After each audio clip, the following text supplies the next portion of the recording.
So, is this movie dumb? That's a yes. Is it still fun? That's also a yes. So yeah, I enjoyed Kong and Godzilla: A New Empire. I had fun with it. I turned my brain off and had fun.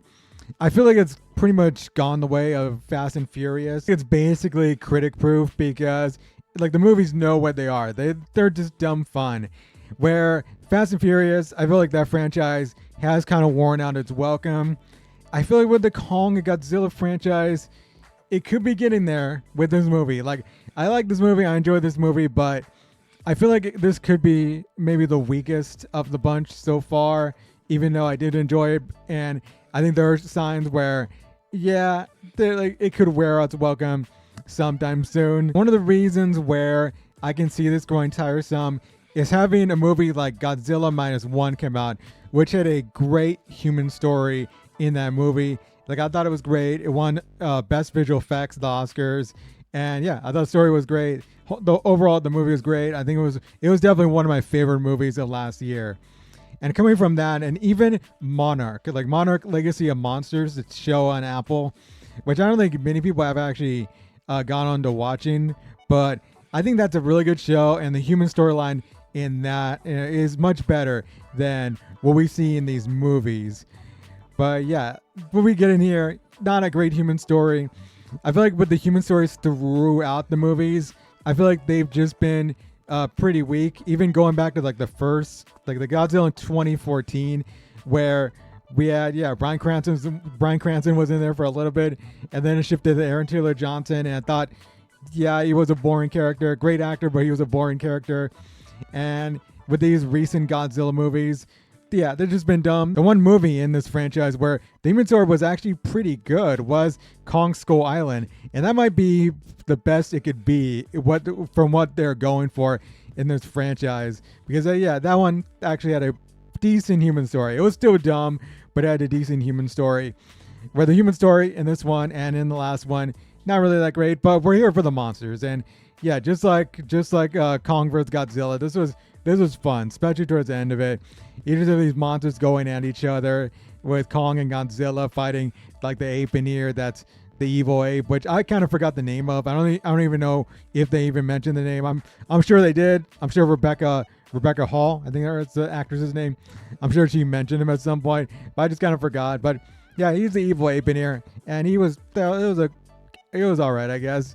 And there are other monsters in here too. I'm not gonna give them away because they are kind of a spoiler.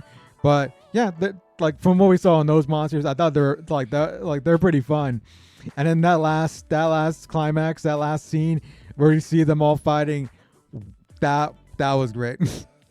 Some absolute spectacle in that scene right there. That was great. Man, it was just like watching wrestling. It was just like watching tag team wrestling. That was great. So yeah, it really kind of topped the last fight we saw in Kong versus Godzilla. So yeah, the monster stuff was great. As I said, the human story, not so great in this one. I will say though that Dan Stevens coming into this movie, he's actually a pretty good character. I actually really like this character. He was actually a very fun character, and yeah, I thought he was pretty good. And he's one of those actors where I feel like he should just be in more stuff. He should be in more prominent stuff.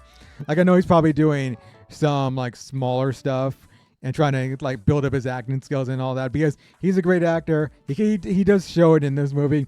So yeah, I thought he was really good in here. So yeah, maybe this is kind of the kind of movie that maybe will kind of uplift him and get him into more like prominent movie roles, I guess, because yeah, I really liked him in The Guest and in what was it, Legion, like the Marvel show on FX, which I think I watched for a season and a half, and the show just made me feel so stupid watching it, so I just gave up on it. But it was actually a good show. It was not a bad show. It was just like, it was too smart for me. But yeah, Rebecca Hall was fine, and the little girl from the last movie were fine. They both came over from the last movie.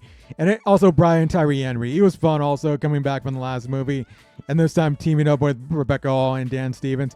So yeah, overall they made up like a decent group. And yeah, as I said, human story is not like, it's not what you're going for in this movie. You want to go and see the monsters, and the monsters, they did put on a good show, but I'm kind of interested to see what they're going to do next in the series, if they're going to do something next. So yeah, overall, it was dumb and it was fun, as I said. So yeah, I had a decent time watching it. I would probably give this like a 7 out of 10. I say probably because I'm like, I don't know, 7 out of 10, is that too generous? But I think it's a good score. It's a good score for what the movie was. And yeah, could have been better. I mean, it could be a lot better, but for what we got, it was fun. So yeah, give me your thoughts on if you've seen the movie, did you like it or not? Are you going to see the movie or are you going to skip it? It's just a movie that you can turn off your brain watching it. So yeah, but yeah, give me your thoughts. And until next time, I'll see y'all later. Rebel out.